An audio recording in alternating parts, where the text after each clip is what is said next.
строительству школы на 1200 мест в Сыктывкаре приступит новый подрядчик. Сегодня заключен госконтракт с новой организацией, которая должна возобновить работы.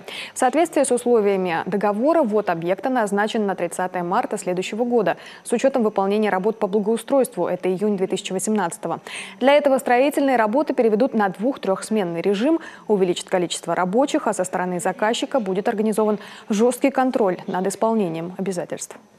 Поручением главы правительство вело дополнительную работу по увеличению объема на других объектах, поэтому дополнительно 860 новых ученических мест по концу года, 31 декабря, мы вводим, потому что была нехорошая репутация у истории отношений со школой в городе Сыктывкаре на Петрозаводской, поэтому мы взяли завышенные обязательства и исполнили их, проведя дополнительные работы по созданию новых мест в Воркута, Инта, у нас город Сыктывкар и другие муниципалитеты.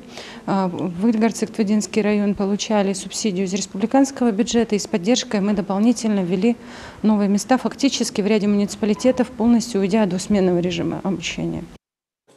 Для оснащения новой школы Министерством образования, науки и молодежной политики Республики Коми уже организована поставка необходимой мебели и оборудования. Эти работы планируют закончить до 20 декабря.